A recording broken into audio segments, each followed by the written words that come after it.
Apakah saya curiga dengan status pendidikan dari mantan teman saya itu ya, satu R kan, ada dua R ya. RRT itu kan ada dua R, ada satu T. Si Omon itu ya. Jadi sebenarnya saya ketika pertama kali bertemu dengan yang bersangkutan tanggal 15 April 2025 di ruang 109 Fakultas Kehutanan UGM, sebelumnya saya juga searching dan mencari tahu siapa dia, dan dari yang saya dapatkan di internet memang meyakinkan sekali ya, terutama karena di LinkedIn ada, di beberapa situs, dan terutama yang membuat saya yakin tentang backgroundnya dia itu adalah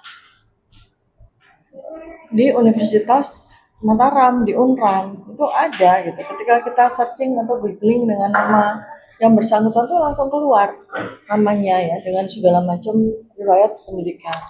Lalu kemudian juga daftar referensi yang dibuat, daftar jurnal yang dibuat, buku dan sebagainya. Itu yang membuat saya yakin. Nah, jadi ya udah, dengan keyakinan itu maka saya juga jadi percaya gitu kan. Saya juga lihat dari Mas Roy juga gitu ya. Kita sama-sama dengan sebuah itikat baik, dengan sebuah goodwill yang kita percaya, lalu kemudian membuat kami menjadi satu tim gitu kan. Nah, tanpa saya sadari bahwa ternyata kita ini ternyata ditipu ya, at least sejak tanggal 15 April 2025 itu. Tapi ini memang juga masih menjadi sebuah hal yang perlu juga dilakukan pengkajian secara jelas gitu, dan kita tidak bisa mengandalkan hanya dari satu source aja. Makanya saya juga sudah sampaikan pada beberapa waktu yang lalu bahwa saya mungkin akan ke Yamaguchi Jepang ya, untuk meyakinkan, mencari data faktual tentang riwayat pendidikan yang bersangkutan ini. Dan saya juga akan ke Universitas Mataram untuk benar-benar mencari tahu dari sumber data primer. Begitu juga dengan Universitas Brawijaya yang kabarnya bersangkutan juga sempat menjadi dosen tamu di sana ya. Itu tiga source itu yang rencananya memang akan saya datangi ya, supaya saya nggak hanya mendapatkan informasi hanya dari satu sumber saja, yaitu dari beberapa orang yang ada di pihak sana gitu ya, yang kemudian membuat laporan polisi kepada yang bersangkutan atas dugaan pemalsuan ijazah. Juga satu lagi nih ya yang membuat kita juga terkejut ya, pemalsuan surat kematian gitu kan. Nah kan kita juga jadi berpikir ya, kalau surat kematian dia punya, ya berarti yang orang ini siapa ini? Jangan-jangan orang ini udah mati. Jadi memang hal-hal ini yang membuat sampai dengan hari ini saya merasa ironis gitu. Kenapa sih berani-beraninya menipu 280 juta orang, dan untuk satu kasus yang amat sangat penting bagi negara ini? Saya sulit untuk percaya, karena di awal ya waktu kami berjuang sama-sama itu, saya merasakan ketulusannya, saya merasakan keberaniannya gitu, yang susah sekali untuk dihapus begitu saja dari ingatan saya, dari kesan saya. Kita sama-sama, kita siang malam kita berdiskusi kemana-mana, berjuang untuk membongkar semua hal ihwal tentang ijazahnya Pak Joko Widodo dan juga kemudian Gibran. Tapi ya itu, ternyata ya fakta itu justru malah ditemukan untuk yang pertama kali diungkap oleh satu termul ya, di Azwan waktu itu. Ketika kami sama-sama hadir di acara Rakyat Bersuara di Anyos.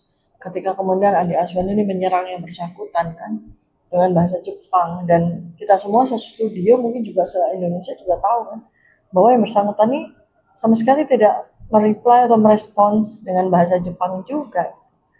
Seandainya orang sekolah di sebuah negara dengan bahasa asing ya, dengan bahasa Jepang dalam hal ini, apalagi dia mengaku kuliah master kemudian kuliah doktor juga, dan tentunya itu butuh waktu yang bertahun-tahun gitu. Dan requirement atau persyaratan untuk bisa menempuh bidang master maupun doktor itu kan juga salah satunya adalah menggunakan bahasa Jepang kan. Ini sangat gak masuk akal sebetulnya ketika yang bersangkutan bahkan sama sekali tidak bisa mengucapkan satupun kata dalam bahasa Jepang. Tapi karena memang kita tuh satu kubu, lalu kita kemudian berkembang menjadi pertemanan dekat, ada kan sebuah subjektivitas muncul di situ. Wah, masa sih? Dan ada sebuah rasa ingin melindungi gitu kan, satu sama lain. Jadi kita abaikan itu.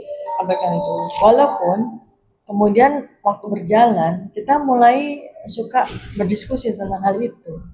Karena kan kemudian adik asuhan melihat bahwa ini orang kok nggak melawan sama sekali gitu ya, nggak memberikan klarifikasi sama sekali gitu.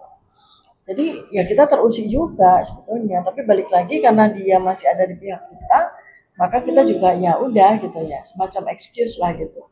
Dan walaupun kita sudah juga dalam hati kita gitu ya, itu gimana sih kok bisa gitu kan. Nah lalu beberapa kali juga saya secara pribadi juga menyinggung, Bang gitu kan, saya kan panggil dia tuh Bang gitu.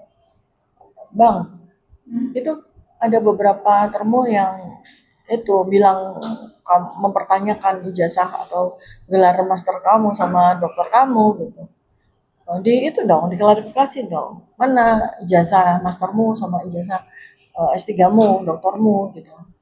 Itu saya bertanya kepada yang bersangkutan secara langsung, itu sama sekali nggak ada pretensi kecurigaan apapun. Saya justru malah ada di pihaknya yang bersangkutan gitu. Artinya gini, maksud saya adalah kalau kamu lagi diserang soal ijazah, ya udah tunjukin aja ijazah itu, mastermu maupun doktorat kamu gitu. Sama seperti yang saya lakukan ketika beberapa tahun yang lalu, saya juga diserang pada hal yang sama kan. Ya udah saya tunjukkan aja nih ijazah S1 saya dari kedokteran UGM, lalu ijazah dokter saya dari UGM juga, lalu master saya juga dari UGM. Saya menempuh pendidikan S3 di 2 tempat gitu ya. Seperti itu gitu. Selesai kan masalahnya sehingga kemudian tidak berlarut-larut. Tapi saya mendapat jawaban yang buat saya juga surprise gitu. Dia bilang, ijazah saya di kampung mbak, di baliknya sana. Ya kalau gitu kan abang sering, katanya ngakunya kan sering pulang. Kalau gitu pas pulang ambil dong jasa itu, lalu ditunjukkan aja dalam satu kali kita klarifikasi atau konfres. Atau kalau enggak, minta tolong dong keluarga yang di sana untuk kirim dong ke Pak KJN kayak gitu. Tapi kan sampai dengan hari ini kan tidak dia lakukan. Dan itu juga sebetulnya dalam hati saya timbul tanda tanya juga gitu. Tapi saya tepis itu, sekali lagi itu saya tepis itu. Lalu kemudian sejalan waktu juga ya, kalau kita lagi bahas tentang serangan-serangan Andi Azwan kepada dia terkait dengan bahasa Jepang itu, dia bilang bahwa kalau di sana kan saya ikut yang international program, jadi nggak perlu harus bisa bahasa Jepang misalnya gitu. Oke gitu ya. Tapi karena saya sendiri juga pernah sekolah di luar ya, kayaknya tuh tetap kita tuh harus bisa menggunakan bahasa lokal itu untuk paling nggak tuh kita ke pasar kayak kita ke grocery atau kita ke Alfamartnya sini gitu, itu kita bisa lah bahasa bahasa sepatah-patah lah gitu. Seperti juga yang terjadi pada saya waktu saya beberapa kali sekolah di luar negeri gitu ya, paling enggak kan saya harus bisa bahasa native gitu kan. Nah itu dia nggak respon gitu ya, dia nggak respon ketika saya tanya, ya paling enggak kan bisa bahasa Jepang dikit-dikit dong saya bilang, tapi dia nggak merespon. Bagi saya tuh aneh dan semakin mempertebal sebetulnya itu curigaan saya. Tapi balik-balik ya kan ya, namanya kita satu tim ya, udahlah kita tepis kecurigaan tersebut. Lalu ada yang sampai sekarang itu masih bertalu-talu dalam ingatan saya tuh tentang apa yang disampaikan. Ini saya katakan ini disclaimer ya, bahwa ketika saya bertemu dengan yang bersangkutan itu selalu ada saksi ya. Jadi saya tidak sendiri, selalu ada saksi. Selalu ada saksi, atau artinya saya tidak pernah bicara berduaan aja. Jadi apa yang saya sampaikan ini ada saksinya. Nah, suatu ketika saya juga tanya ya tentang apa namanya pendidikannya dia dulu ditempuhnya kapan, bla bla bla bla bla. Saya bilang, oh mbak yang ikut beasiswa Jepang itu ya, kita lagi di atas pesawat itu, kita udah dibagi-bagi ijazah. Saya mati, masa sih gitu ya. Ini kan udah, kalau di situ tuh saya udah di level itu tuh saya udah kayaknya ada yang aneh nih gitu kan. Saya bilang, tuh udah deket-deket tuh di deket-deket waktu kita mau jadi tersangka tuh. Itu kalau dan itu diulang berkali-kali. Saya yakin bahwa apa yang disampaikan itu juga nggak cuma ke saya, karena dia ulang berkali-kali. Jadi kita tuh waktu berangkat dari Indonesia ke Jepang, itu di pesawat itu kita dari bagi-bagi ijazah. Saya mati. Karena saya punya banyak temen yang punya beasiswa Jepang yang dia akui gitu. Nggak begitu. Teman-teman saya menempuh pendidikan PhD di Jepang udah pada mau bunuh diri rasanya karena saking sulitnya mereka. Satu beradaptasi dengan bahasa, kedua memang requirement untuk menempuh PhD di Jepang itu luar biasa gitu. Jadi kayaknya ini anak ini beneran sekolah di Jepang nggak sih gitu ya? Saya mikir seperti itu dan kemudian dua gitu ya. Jadi ada satu tokoh besar ya, satu tokoh besar yang saya temui sekitar bulan November itu deket-deket ketika kami naik jadi tersangka. Tokoh besar itu mengatakan gini, Dr. Tifa, jadi polisi itu udah kirim orang ya ke Yamaguchi di bulan November untuk mencari tahu, gitu, menginvestigasi tentang sekolah yang orang ini. Gitu. Jadi udah tuh bulan November tuh. Nah, tiba waktunya ya, momentum meledaknya itu kan ketika ada 3 orang ya, ya saya sih nggak mengatakan mereka termul ya, karena kan memang nggak juga ya, walaupun mereka dari pihaknya mereka sana pihak termul, tapi ya saya bilang mereka tuh bukanlah termul ya. Jadi ada satu orang akademisi lulusan PhD lulusan Jepang, Pak Roni Teguh, yang memang saya juga ikuti ya dari awal dulu tuh dia sudah menyaksikan gitu. Si orang ini nih beneran PhD lulusan Jepang, karena beliau ini lulusan Jepang. Bahkan dalam satu kali podcast itu Pak Roni Teguh tuh sampaikan bahwa penyetaraan gelar ya, penyetaraan gelar untuk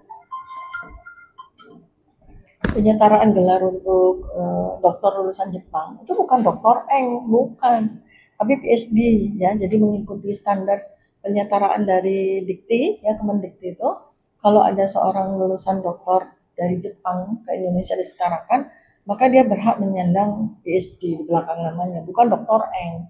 Nah, antara kita semua juga kan sebetulnya lazimnya seorang dokter itu mendapatkan gelar doktor Eng itu cuma dari Jerman, bukan dari Jepang. Ya. Tapi kan mungkin karena pengetahuan saya tentang universitas yang ada di Jepang itu terbatas, saya berpikir begini, siapa tahu ya Yamaguchi memang mengeluarkan doktor Eng gitu dan MN gitu kan. Tapi ini sudah menjadi sebuah diskusi di kalangan kita. Gitu.